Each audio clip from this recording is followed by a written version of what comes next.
Добро вечер, јас сум Васко Ефтов, емисијата во Центар на Канал 5 телевизија. Вие сте на вистинското место, почитувани гледачи, бидејќи во наредните 50 на минути и вие и јас имаме право да знаеме вистината. Вечерва ќе може да проследите интервјуто со Домагој Маргетич, кој со своите истражувачки анализи успе да го собери од власт хрватскиот премиер Иво Санадер.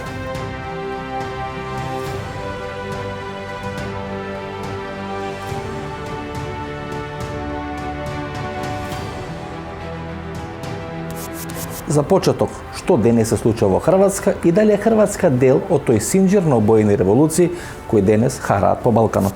Веројатно нешто слично се случува во Хрватска, не така драматично, меѓутоа ова е почет на некоја фаза. Предпоставам дека цела оваа политичка ситуација во Хрватска ќе се радикализира и ќе се драматизира во наредниот период. Па ја мислим да е ова радикализација у Хрватској и сад политичка криза коju имамо заправо rezultat tih međunarodnih, svakako međunarodnih interesa na Balkanu. I vi se sjećate, ja sam i prije nekoliko godina upozoravao da će zapravo to sve voditi ka tome i da Balkan još uvijek nije stabiliziran. Naprosto Zapad ima svoje interese na Balkanu. Ovaj današnji blok oko Moskve ima svoje interese i Balkan je nekako ponovno u sredini tih interesa, ako hoćete, dakle, naftnih interesa, plinskih interesa, pa i kontrole određenih trasa koje idu preko Balkana i kontrole Mediterana u krajnjem slučaju, jer Balkan je zapravo uvjet za kontrolu Mediterana. Вие на време го избркавте Сорос и некој до сега ќе имавте една обоена револуција во Загреб и во Хрватска. Pa to je uvijek problem. Dakle, Soros je otišao odavde i ne možemo sad reći da ovdje ima nekakvih organizacija koje se tako interesno financiraju izvana. Прва пауза за реклами, останете со нас, погледнете и рекламите и подоцна се враќаме со вториот дел на нашата емисија. Вемачи вишок желудочна киселина, жиговина или надуеност? Имате пожар во стомакот? Гастрогард е брзо и безбедно решение за вашите стомачни тегови. Изгаснете го пожарот во вашиот стомак. Гастрогард. Пред употреба внимателно да се прочита упатството. За индикациите, ризикот од употребата и за несаканите дејства на лекот, консултирајте се со вашиот лекар или со фармацевт. Главоболка, затнат нос, кашлица, болки во мускулите, покачена телесна температура. Совладајте ги настинката и грипот со Кафетин Колд. Кафетин Колд содржи витамин С. Пред употреба внимателно да се прочита упатството. За индикациите, ризикот од употребата и несаканите дејства на лекот, консултирајте се со вашиот лекар или со фармацевт.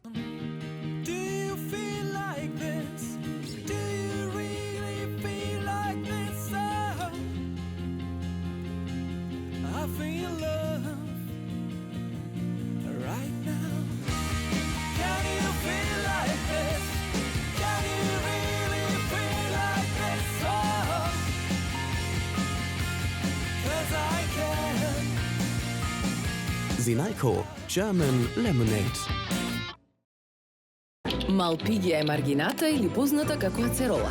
Исклучително богата со природен витамин С и потекнува од Барбадос. Сега ацеролата е достапна за сите. 100% природен витамин С за деца и природен витамин С за возрастни. Затоа за моите најблиски јас одбрав Ацерола алкалоид, таблети за џвакање со природен витамин С и неодолив вкус.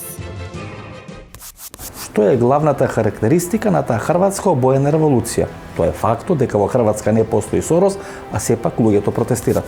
Почнува целата работа, поно што ние можеме да го видиме од Скопје кога овој Златко Хасанбеговиќ, министер за култура, прекинува да ги финансира овие невладини организации.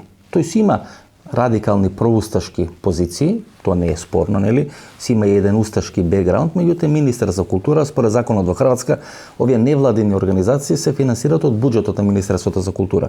И веројатно врз база на критиките кои тие му ги дава или му ги правеа поради неговите проусташки позиции, одеднаш одлучува да престане да ги финансира.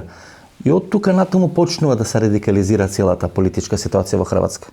Da, Hasanbegović je, dakle njegovi ti proustaški stavovi su nesporni, zapravo njegov cijeli znanstveni background je u na neki način posredno ili neposredno uveličanju ustaštva i te ideologije.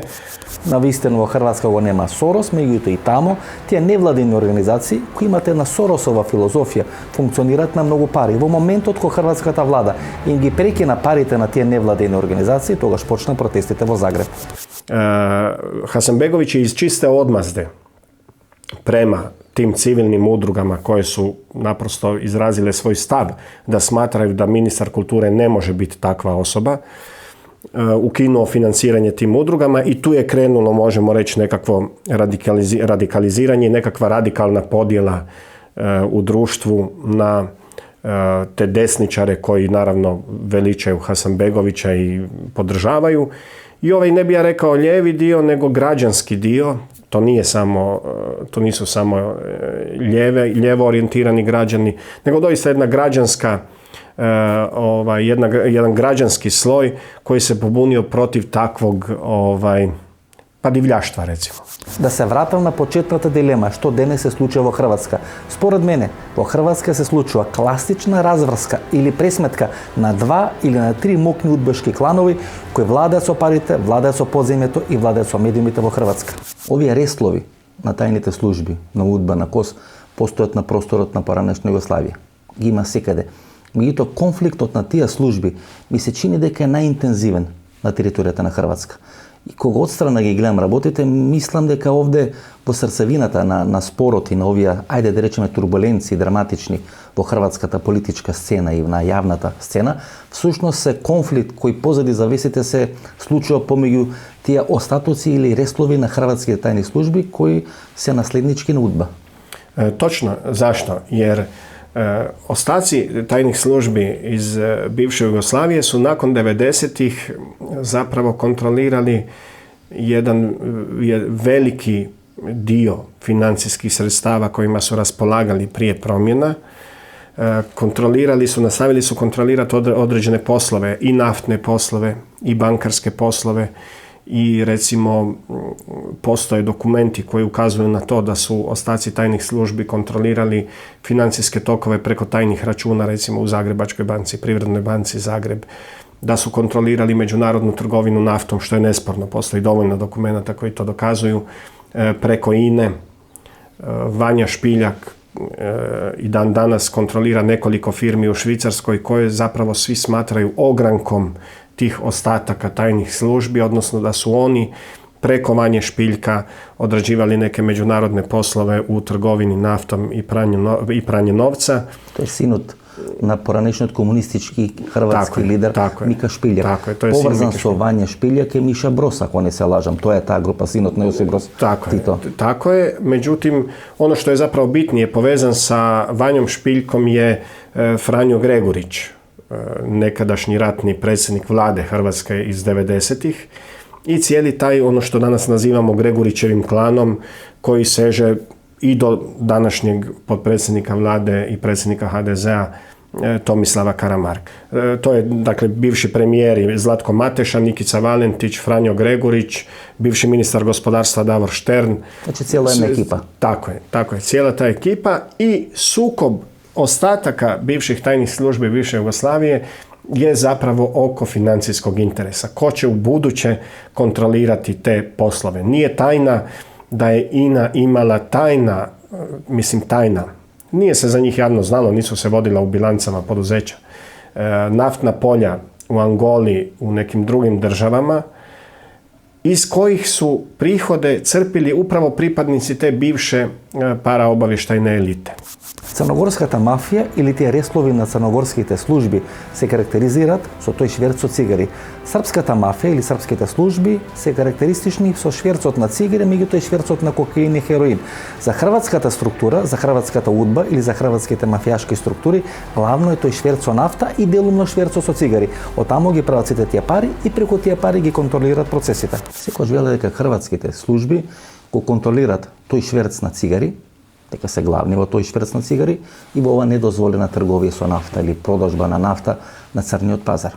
Значи, другите служби работеле други работи, меѓутоа хрватските служби биле посебно специализирани за тие два сегменти. Točno, dakle oni su, i to postoje danas dokumenti, dakle nije to nešto sporno, Postoje danas dokumenti koji dokazuju da su hrvatske službe kontrolirale međunarodni šverc duhana i duhanskih proizvoda i međunarodni šverc nafte i naftnih derivata i jednim dijelom međunarodno krijumčarenje kokaina. Dakle, to imamo danas i izjave svjedoka koji su za pripadnike hrvatskih službi sudjelovali u tom lancu sa Južnom Amerikom, gdje su opet interesantno bili mnogi ljudi hrvatskog porijekla povezani u toj mreži.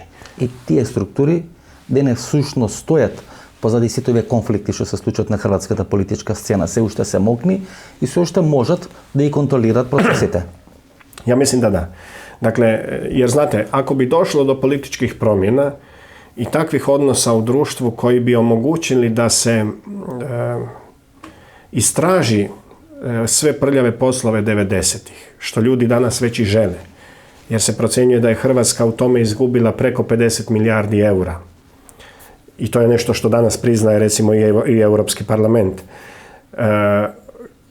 Procjenjuje se, dakle, očito je da se ta elita uplašila da bi u jednom drugačijem odnosu snaga u društvu u Hrvatskoj mogla doći na najblaže na optuženičku klupu, ali to još njih manje dira, da bi njihov kapital i njihova imovina došla u pitanje. Hrvatska naime ima zakon koji, na temelju kojeg ne zastarijeva kriminal u pretvorbi i privatizaciji i ne zastarijeva kriminal ratnog profiterstva iz 90-ih. I sad ako uzmete da su svi naši bogataši početkom 90-ih, poput, ne znam, generala Čermaka. General Čermak je bio instalater centralnog grijanja i klima uređaja. Početkom rata. Na kraju rata izlazi kao multimilijarder. Sad objasnite mi kako u 4 godine rata, u kojoj provedete 4 godine u Ministarstvu obrane, vi postanete multimilijarder. I tako masa tajkuna. Dakle, oni se boje da bi u drugačijem odnosu snaga njihova imovina, kapital došli u pitanje i da bi moglo doći na temelju tog zakona do oduzimanja imovine. I naravno da je njima primarno ovakav nered politički koji se sad događa u interesu. Интересен е фактот кој заслужува една дополнителна анализа, тоа е прашањето зошто големите руски мафијаши уживале поддршка во Хрватска, имале хрватски идентитети и Загреб го користеле како база за делување и за своите операции. Интересно, например, руски линкови и руски релации, кај еден поголем дел на таа бизнис и политичка елита во Хрватска, значи уште во времето пред да биде распадната СФР Југославија, тие руски линкови или советски линкови се наоѓаат во одредена комуникација со тие усташки организации или организации во диаспората на хрватското општество. Тие се наоѓаат и во одредени линкови на хрватските тајни служби, Манолич, Копинич, Стјепан Месич и така натаму и така натаму. Оваа нафтена олигархија комуницира со Москва. Миша Броз беше амбасадор во Москва, синот на Јосип Броз Тито, Вања Шпилјак исто има одлична комуникација со Москва. Грегорич, кој го посочивте како капа де тути капи на целото ова друштво, исто има работено преку Астра со Москва. Значи, тие линии на Москва и на Русија се еклатантни кога стана збор за Хрватска, иако сите сметавме Хрватска дека е прозападна, нели? За разлика од овој другиот јужен дел на поранешна СФР Југославија. Točno, upravo ste. Dakle, Hrvatska nominalno slovi kao prozapadna, a s druge strane i 90-ih imate možda najbolji primjer da je hrvatsko državljanstvo i to na različita 3 identiteta dobio poznati ruski mafijaš Semjon Mogiljević koji je kasnije uhapšen u Moskvi. Interesantno, kad je bio uhapšen u Moskvi, uhapšen je sa hrvatskom putovnicom, sa hrvatskim dokumentima.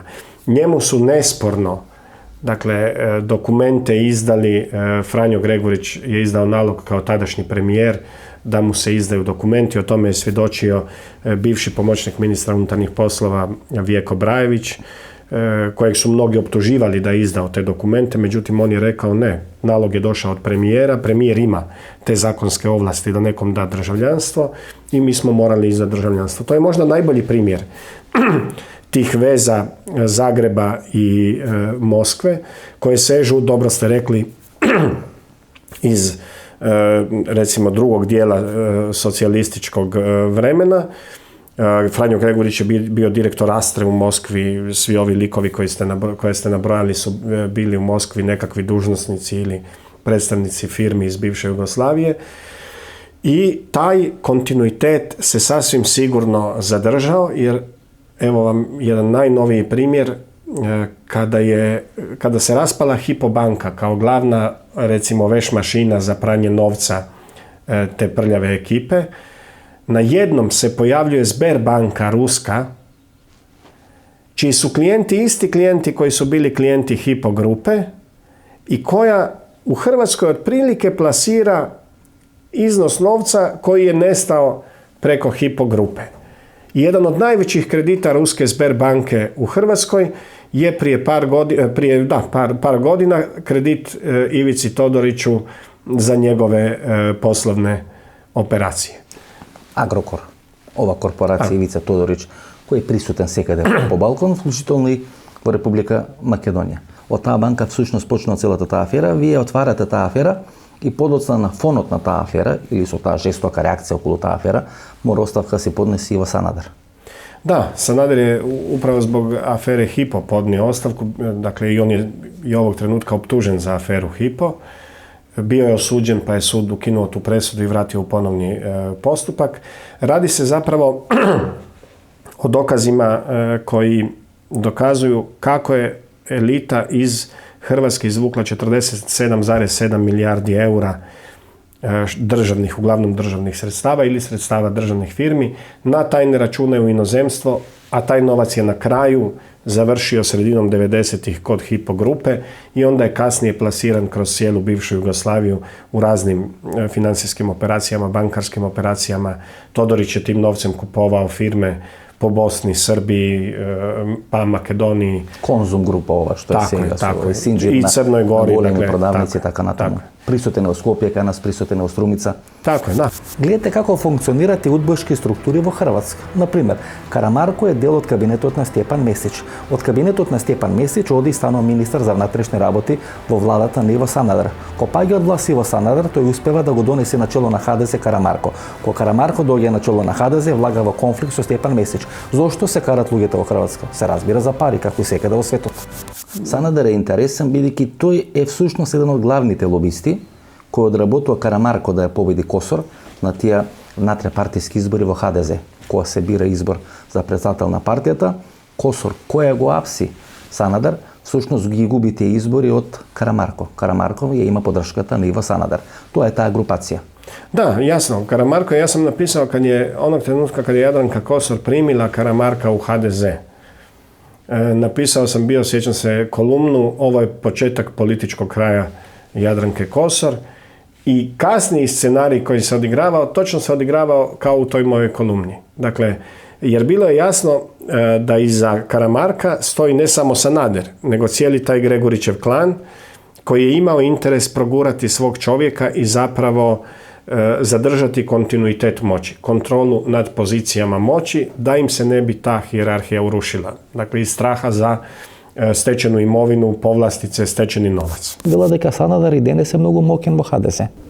Што да, Санадер? И дека всушност победата на Карамарко на последниот конгрес може да се објасни со таа улога и то лобирање на луѓето на Санадер за Карамарко. Ja sam u unutarstranačkim izborima u HDZ-u, ja sam govorila svojim kolegama, jedanput smo pogriješili, ne smemo pogriješiti još jedanput. Tako da će se, ja mislim, relativno brzo vidjeti kako stvari stoje.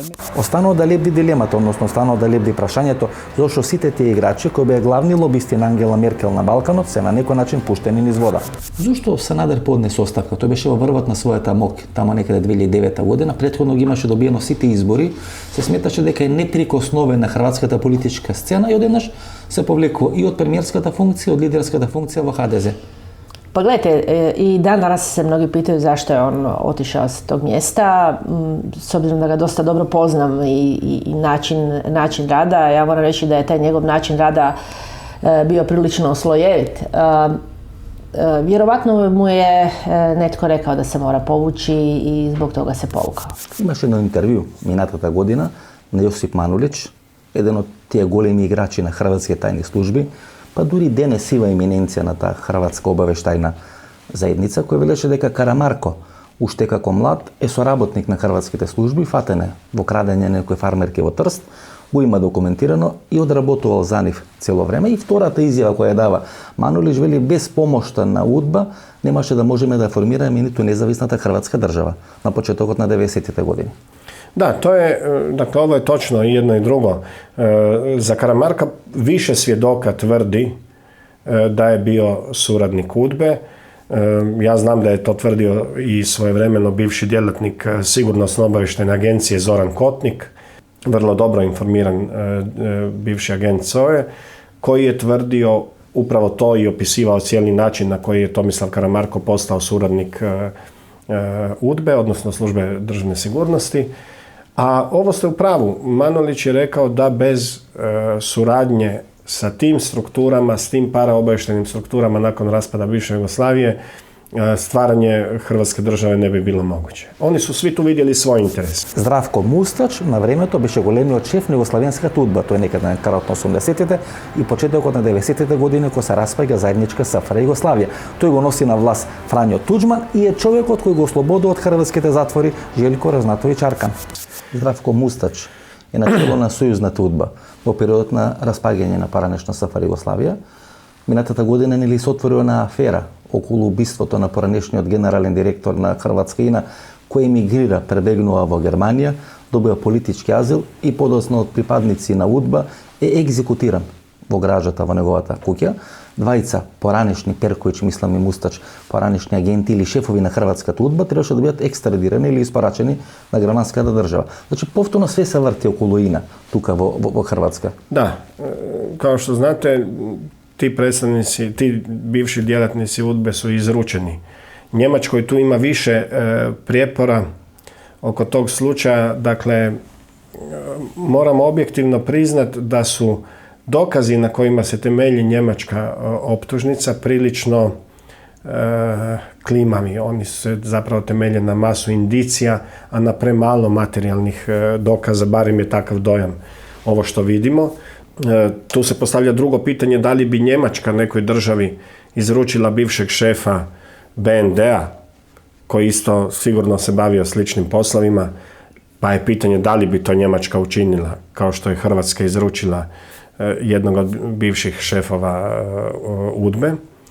Како представници на хрватското и на српското подземје учествува во таа екзекуција и елиминација на поранешниот генерален директор на ИНА господинот Ѓурековиќ, кој некаде 80-те години одлучува да пребега од Југославија, да емигрира во Германија, бидејќи бил соработник на БНД структурите. Како всушност е елиминиран Ѓурековиќ и како сега поранешните шефови на југословенската УДБА се во притвор и се испорачени на Германија во однос на тој случај. Што е операцијата Подземје или Underground? Што всушност значи таа операција?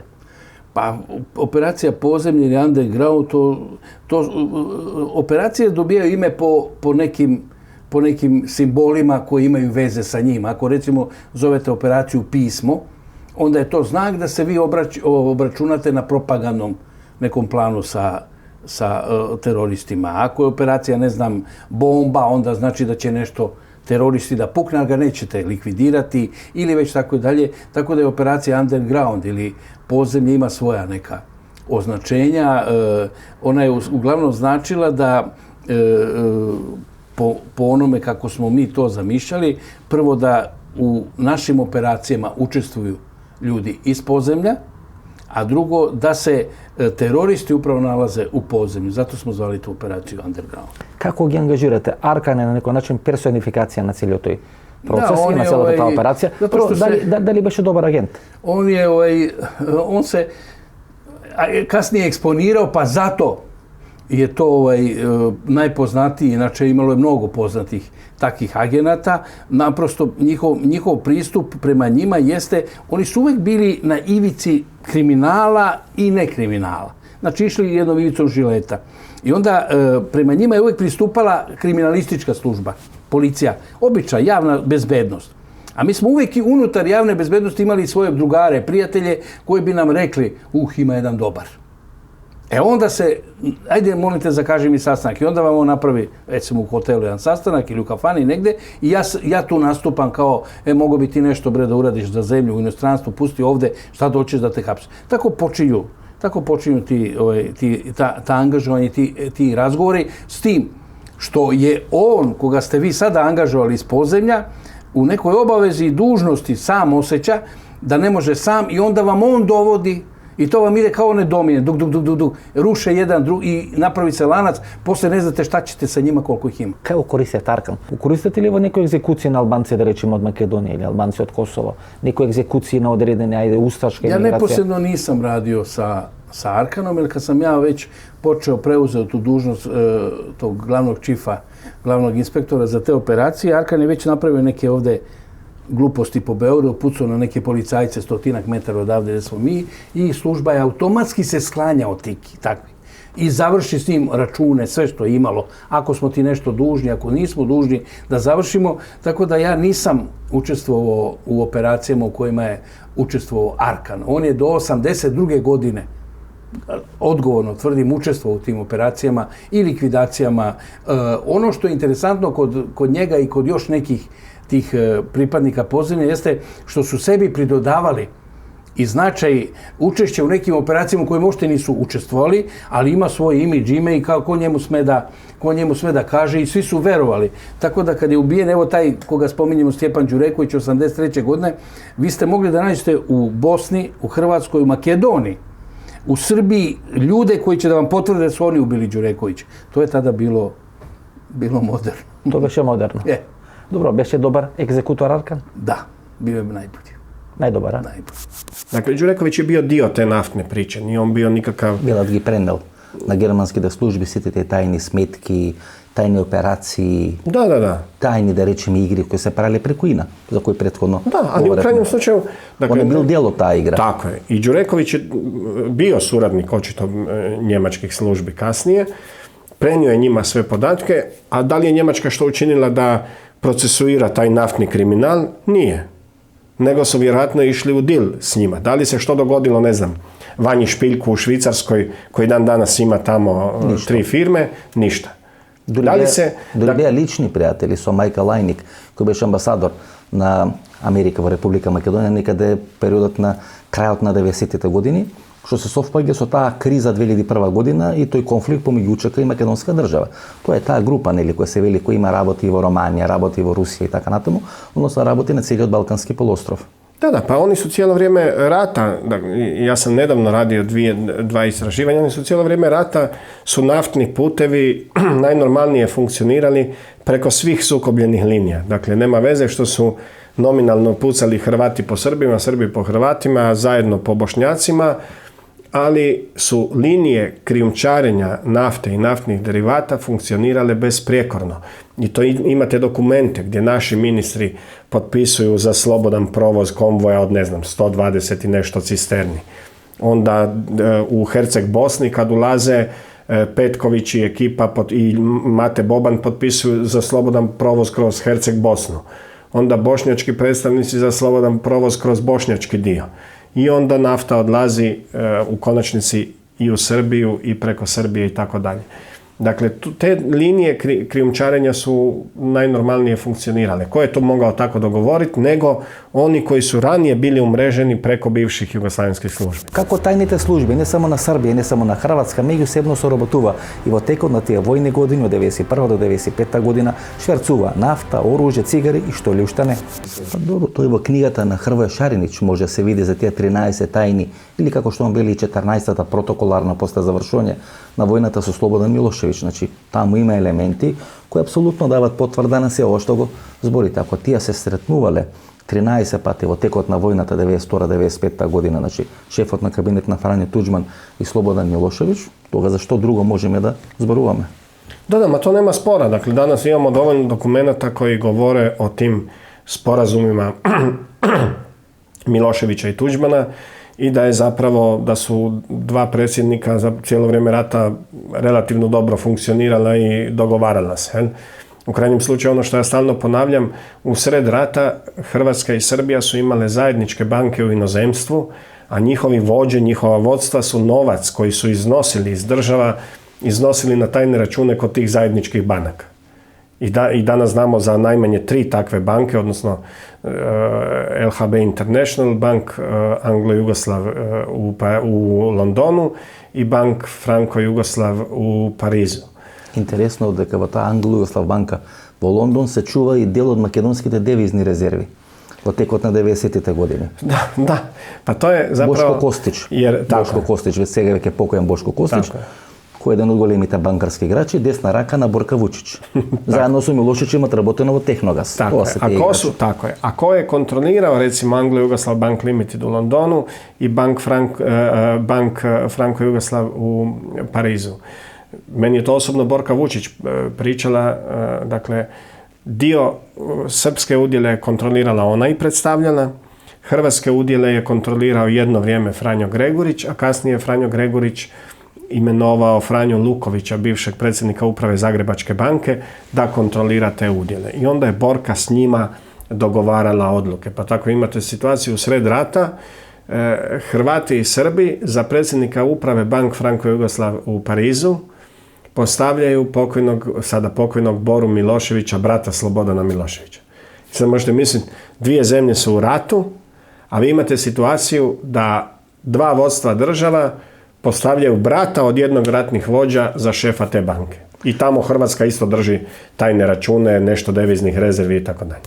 Дали Владо Камбовски, кој е тогаш сојузен министар за правда во владата на Анте Марковиќ, учествува и е главен во тоа излекување на Арканот, оној затвор во Хрватска, кај што заглавува пред почетокот на војната на просторот на поранешна Mislim da je СФРJ? to kombinacija bila sa hrvatskim vlastima, još nije bio rat. Pričalo se da je u Beogradu uhapšena Nevenka Tuđman, Tuđmanova ćerka, koja je bila udata za Zemunca, koji je bio direktor Dalije, farmaceutske industrije. Ona je živjela tu. I da je kao ona razmenjena za Arkana. To je bio jedan mit. Drugi mit je da je za Arkana dali velike pare. Ali još nisu počeli pravi sukobi. Dobri su bili stari udbaši, Radmilo Bogdanović, Boljkovac. A pogotovo što je Arkanov šef u raznim akcijama, Josip Perković, postao šef vojne obavještajne službe u Hrvatskoj.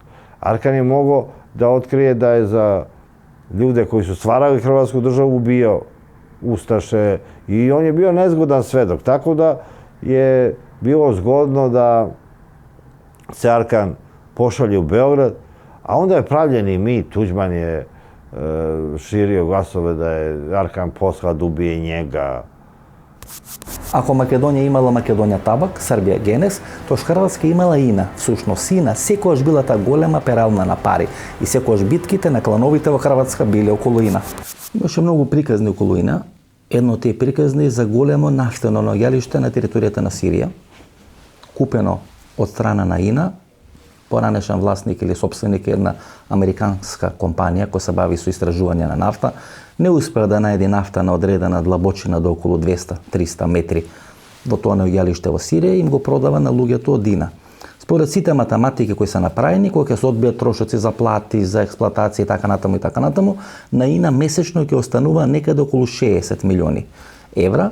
Договорот за концесија е со трајање од 25 години, кога се помножат 60 милиони евра по 12 месеци и подоцна по 25 години, тоа значи дека некаде стотици милиарди евра или долари ќе остане на сметката на Ина. Сега веќе не се знае кој е газда на тоа наоѓалиште. И многумина вела дека всушност целата приказна можеби треба од тамо, од Сирија, да се отплеткува, како што и сите војни всушност почнуваат или завршуваат со тоа кој ќе има контрола на нафтата и на те енергетски структури. Točno, priča oko Ininih sirijskih polja je vrlo interesantna, jer početkom ratnih sukoba u Siriji Ina navodno povlači svo osoblje iz Sirije, sve inženjere, sve radnike, napušta ta polja i ne zna se zapravo kome je i da li je uopće Ina ikome formalno prepustila ta polja. Dakle, apsolutno se ne zna ko u ovom trenutku je formalni vlasnik, odnosno ko kontrolira Inina sirijska polja. Ne bi me čudilo da je zapravo tu odrađena nekakva igra dakle daleko od javnosti, iza leđa, i da je tu napravljen nekakav deal, jer sličan slučaj smo imali sa Bijelim noćima u Sibiru, čija se vrijednost procjenjivala na oko 25 milijardi dolara. Ona su prodana još sredinom 2000-ih nekakvoj fantomskoj firmi isto zanimljivo registriranoj u Švicarskoj.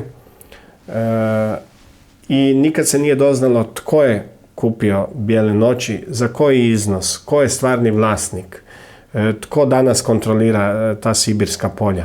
Dakle, potpuno isti slučaj nam se događa u Siriji, gdje mi danas ne znamo što je sa tim INA-inim poljima. Ali takav slučaj imamo i u Angoli, gdje recimo najveći dio polja naftnih INA nikad nije vodila u svojim bilancama, i mi ne znamo danas ko kontrolira te prihode, ko kontrolira ta polja, kome je INA ustupila eventualno ta polja. Možemo naslučivati da su to nekakvi, recimo, ti hrvatski krugovi iz bivših službi, ali nemamo dokaze, nemamo ništa. Како мафијата која е контролирана од старите удбашки структури одлучи да го елиминира Иво Пуканич, кој беше нивна најголема опасност или најголема опасност за откривање на таа недозволена трговија со цигари. Зошто беше убиен Иво Пуканич? Вие бевте негов најблизок соработник, сега подготвувате книга на таа тема. Може ли сега, после 5 години одредена временска дистанца, да се одговори на прашањето зошто беше убиен Иво Пуканич и дали тутунската мафија на Балканот стои за убиството на Иво Пуканич? Što se Hrvatskog državnog odvjetništva tiče, ono je uvjereno da je Ivo Pukanić ubijen od strane duhanske mafije. To je zamjenik glavnog državnog odvjetnika Slobodan Šašić javno izjavio bez ikakvih ograda na svojoj završnoj riječi na suđenju izvršiteljima atentata na Ivu Pukanića. Ja se u svojoj knjizi, koju pišem sa stanovitim odmakom od toga slučaja, vremenskim odmakom, bavim time da pokazujem zašto je državno odvjetništvo imalo razloga povjerovati da je Ivu Pukanića ubila duhanska mafija. Zato postoji nekoliko razloga i nekoliko čvrstih indicija. Vi veruvate во таа приказна дека Иво Пуканич е убиен од тутунската мафија на Балканот? Postoje više indicija koje upućuju upravo u tom pravcu, mada ne treba isključiti niti druge mogućnosti. Ivo Pukanić je tijekom svoje impresivne novinarske karijere ulazio u brojne konflikte sa moćnim osobama, kako sa područja bivše Jugoslavije, tako još više i iz područja hrvatskog političkog života. Isto tako je ulazio u brojne kompleksne sukobe sa bivšim premijerom Ivom Sanaderom. I u knjizi koju ja objavljujem se po prvi puta dosta detaljno analizira zašto je bivši premijer Ivo Sanader mogao imati razloga naručiti to ubojstvo. Da li se dovoljno mokni tije tutunski bosovi na Balkanot da može da нарачуваат, реализираат вакви убиства, да менуваат влади, да влијаат врз политичките процеси? Значи, некои индици изминатите 20-25 години велат дека дел од тие тутунски табако босови се доволно релевантни и мокни да може да учествуваат или да се вградуваат во разни политички разврски на територијата на Балканот. To je apsolutno moguće, to je u najvećoj mjeri i točno. I sam Slobodan Šašić, zamjenik glavnog državnog odvjetnika, je na suđenju rekao da je duhanska mafija jedna međunarodna kriminalna organizacija koja raspolaže enormnim profitima i do kojih dolazi uz relativno malo rizika. I poslije te enormne profite može ulagati na razne načine, pa tako jednim dijelom i u eliminaciju svojih poslovnih ili nekih drugih, pa u ovom slučaju potencijalno i medijskih protivnika. Jedan dio tog novca, tih budžeta, išao je sustavno u financiranje određenih političkih opcija. Pa je tako i Stanko Subotić u više navrata javno potvrdio da je on de facto najveći donator Demokratske stranke u Srbiji, da je on za nju izdvojio po vlastitom priznanju otprilike 10 miliona maraka, da je osobno dao nakon ubojstva premijera Đinđića 1 milion maraka za njegovu udovicu i tako dalje, i tako dalje. Dakle, postoje neke indicije da je on počeo imati uspjeha u određenim pravnim postupcima i u Srbiji ovih dana, upravo zbog toga što se zbližio sa gospodinom Nikolićem i Vučićem. Njegovi protivnici tvrde da su ti manevri pravni de facto proizašli kao rezultat njegovog bliskog kontakta s tim ljudima i kao posljedica nekih sastanaka još iz 2009. iz Švicarske gdje su oni dogovorili suradnju u vidu njegove financijske ili bilo kakve druge lobističke potpore kampanje Nikolića i Vučića. Повеќе од 20-25 години главните играчи во Хрватска беа и главни косовски лобисти, беа натоварени со косовски пари. Денес се случува едно раздвојување на тие големи косовски лобисти и нивни меѓусебни конфликти на јавна сцена. Кај пука тиквата помеѓу Карамарко и Стјепан Месич? Јас го имам 2 пати снимано Стјепан Месич кој беше председател на Република Хрватска и 2 пати негов шеф на кабинет беше Томислав Карамарко. Подосна беше и шеф на сите овие тајни служби во Хрватска и од таа позиција оди и станал министар на полицијата во владата на Иво Санадар, каде всушност доаѓа до тој раскол помеѓу Стјепан Месич и Томислав Карамарко, бидејќи во неколку интервјуа кои сме ги имале со вас, вие секој сте ги означувале како главни лобисти и играчи на то косовско лоби во Хрватска и на Балканскиот полуостров. Pa ja mislim da je, dakle, oni su obojica zapravo povezani s tim albanskim lobijem, vrlo čvrsto, ali i nije tajna, dakle, svojevremeno je jedan kolega dobio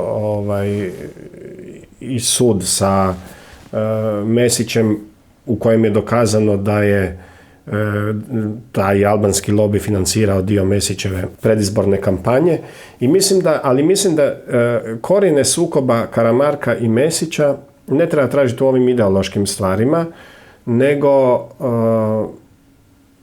baš negdje oko interesa koji se pletu oko INE. Jer i Mesić je bio, svi danas zaboravljaju, od Mesića prave nekakvu političku ikonu, a zapravo za vrijeme Mesića je u INI odrađivan isto tako veliki kriminal. Za vrijeme Mesića su se najveći šverc nafte se odigrava u INI, sirijske nafte, iračke nafte, libijske nafte i to postoje danas dokumenti koji to dokazuju. Mesić se nudеше да биде посредник помеѓу западните држави и Гадафи во периодот пред да биде собран од власт Гадафи. Значи таа негова линија кон Либија апсолутно не може да биде архивирана или адаптирана. Točno.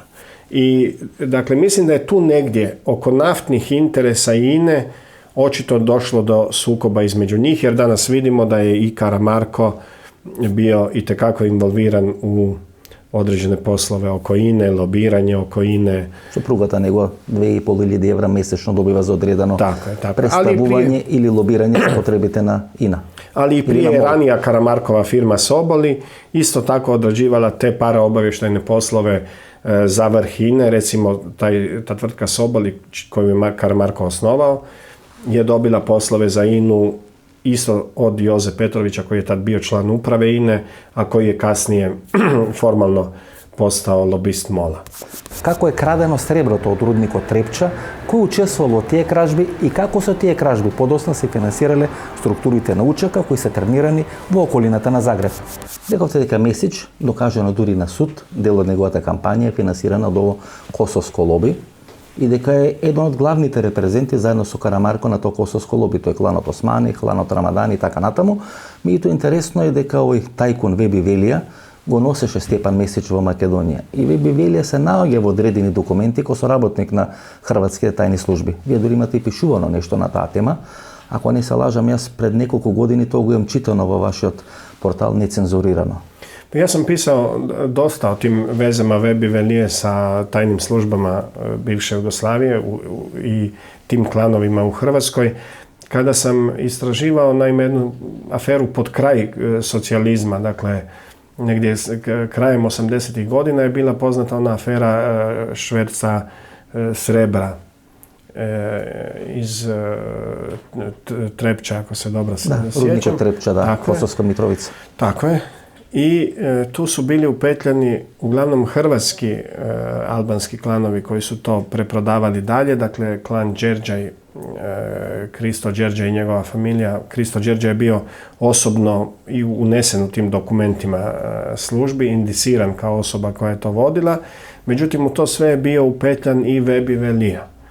I službe su relativno dugo tolerirale te poslove tih klanova upravo radi Vebi Velije i njihovih veza s njim, jer je on kontrolirao te klanove, a s druge strane on bio i suradnik službi. I u tim dokumentima je to jasno bilo zadokumentirano kada su u službi raspravljali zašto se nije prije postupalo prema Đerđaju i nekim čak i djelatnicima službe koji su bili upetljani. U to onda je rečeno bilo nije se ranije postupalo upravo zbog tog odnosa službe sa Velijom. Интересно, например, те имиња што ги спомнувате Đerđej и неговата екипа се јавуваат како организатори, да речеме луѓе кои дават целата таа логистика со помош на хрватската држава, но оние средби во текот на 90-91 година кои се одржуваат тука некаде 780 километри северо-западно од Загреб, во Ступички Топлици, тоа е на мало местенце, тамо на граница помеѓу Хрватска и Словенија. 2 или 3 дена сите овие прваци на албанските политички партии од регионот, Косово, Македонија, Јужна Србија, Црна Гора, доаѓаат до Ступички Топлици и расправат под покровителство на оваа структура, а задни стои Хрватска држава, што да се прави и како во иднина да се води тоа албанско движење на Балканот. Točno, dakle to je i nakon tog sastanka zapravo kreće i nešto što je isto Hrvatska država tolerirala, a to je da su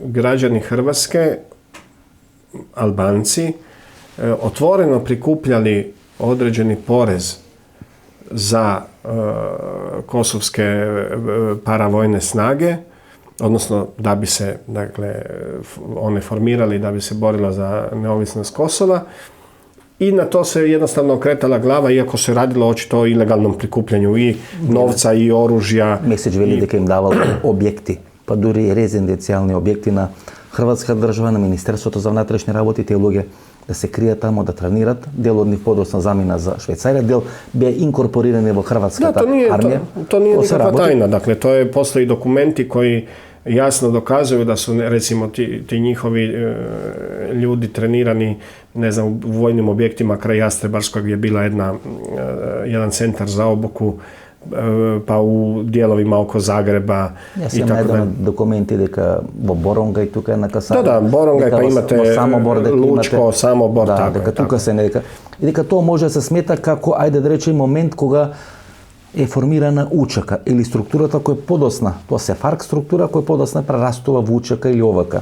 Pa to je točno, dakle, to se može dokazati, jer točno vidite da su ti ljudi kasnije bili visoki oficiri OVK i da su kasnije bili u tim strukturama, sudjelovali u ratnim sukobima, u operacijama OVK. U krajnjem slučaju uzmite, ne znam, Agima Čekua, kao komandantnog KZK.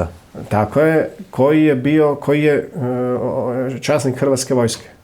Koji je kao časnik Hrvatske vojske otišao u OVK. Dakle, tu imate više i evidentno je da je, ne znam, Čeku preko svojih veza isto tako organizirao ne samo vježbe, nego i mobilizacije po Hrvatskoj i određenu logističku potporu, pa i određenu paraobavještajnu potporu, što je u jednom trenutku bilo evidentirano.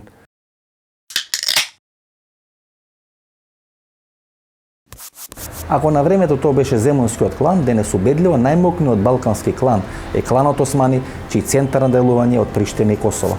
Овој клан Османи, клан Рамадани, присутни ли се тука? Преку Загреб ли ги влечат тие своји релации, бизнис, врски со балканското подземје, останато контрола на одредени балкански шверцои, цигари и така натаму, кокаин, дрога. Всушност Загреб е, ајде да речеме, една од клучните меѓустаници на патот на таа дрога од далечниот исток до западна Европа, кој се контролира преку ова косовско подземје, кланот Османи, кланот Рамадани. Во фудболот се вмешани, во, ајде да речеме, трговија со недвижности, градат објекти секаде кај што можат и така натаму. Мислам, стравична една капитална сила има во тие два клана. Клан Османи е данас сасвим сигурно најмочнiji клан на Балкану. Kad sam ja prije 10 godina upozoravao u tekstovima i analizama na to, svi su se smijali. Sjećam se, neki hrvatski novinari inteligentni su vikali da li uopće postoje ti Osmani ili ih je Margetić izmislio.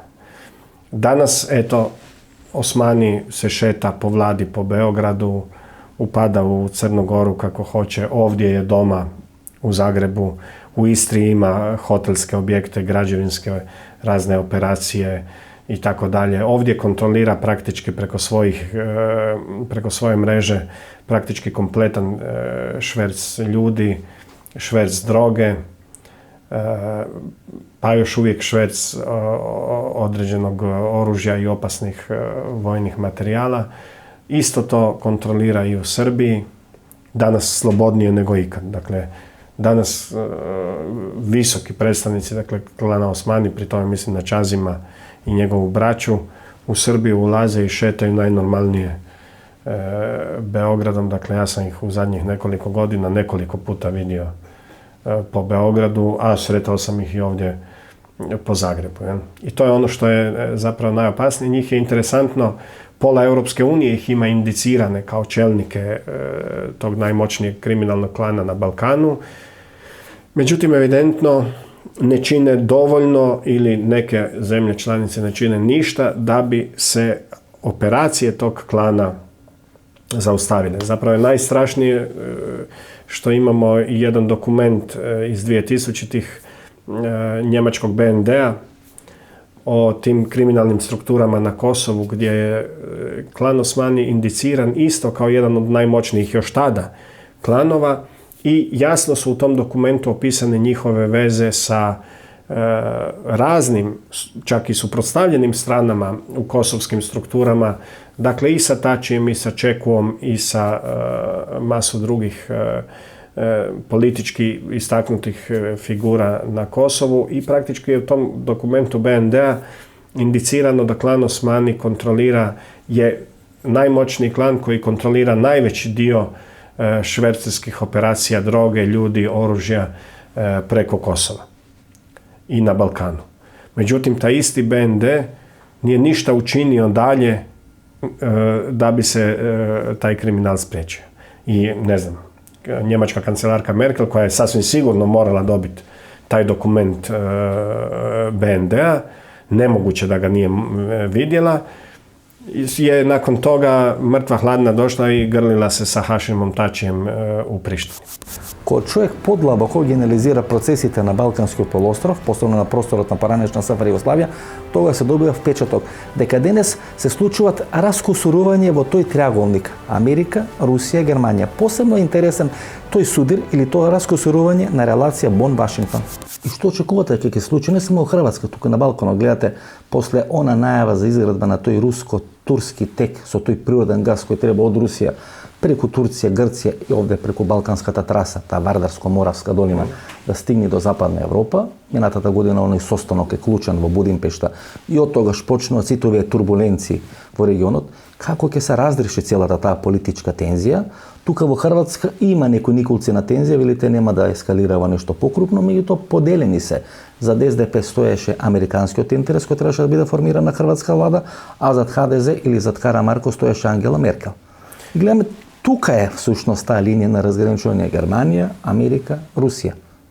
Pa veliki naravno igraju svoje igre na Balkanu i činjenica je da je uoči izbora u Hrvatskoj Angela Merkel na jedan poluprivatni sastanak potpuno neprimjereno primila Tomislava Karamarka.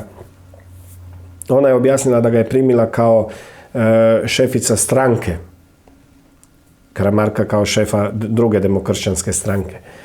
Međutim, ne može ona reći, i u tom trenutku je naravno ona njemačka kancelarka. Prema tome, pitanje šta se tu igralo. Činjenica je da je ova američka strana malo više bila sklona Zoranu Milanoviću. Očito da su se tu igrale i da se igraju velike igre. Jel? Letovi igrači na Merkel, Bojko Borisov vo Bugarija, Vučić, ajde da rečemo Karamarko, pominutni seriozni politički premrežje. Točno. Dakle, to je ono što ja uvijek govorim. Europska unija i SAD nose puno veću odgovornost za ovo što se događa na Balkanu nego što to mislimo i nego što to javno govorimo.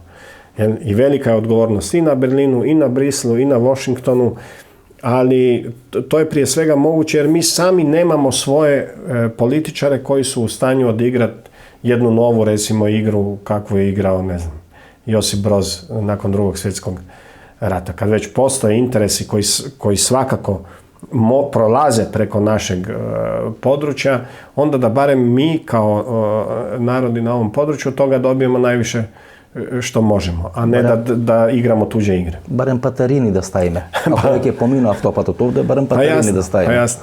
A ovako, nažalost, dokle god imamo te ljude koji igraju malo sa Washingtonom, malo sa Berlinom, malo sa Briselom i nemaju jasnu viziju u glavi i glavno da dobiju nekakav mito za to što odrađuju, naravno mi zapravo tuđe igre igramo po ploči. Тука некаде е крајот на нашата вечерашна емисија. Останете со нас, погледнете ги рекламите и подоцна ќе се вратиме да одјавиме емисијата. Ве вишок желудочна киселина, жиговина или надуеност? Имате пожар во стомакот? Гастрогард е брзо и безбедно решение за вашите стомачни тегоби. Изгаснете го пожарот во вашиот стомак. Гастрогард. Пред употреба внимателно да се прочита упатството. За индикациите, ризикот од употребата и за несаканите дејства на лекот, консултирајте се со вашиот лекар или со фармацевт. Главоболка, затнат нос, кашлица, болки во мускулите, покачена телесна температура. Совладајте ги настинката и грипот со Кафетин Колд. Кафетин Колд содржи витамин С. Пред употреба внимателно да се прочита упатството. За индикациите, ризикот од употребата и несаканите дејства на лекот, консултирајте се со вашиот лекар или со фармацевт.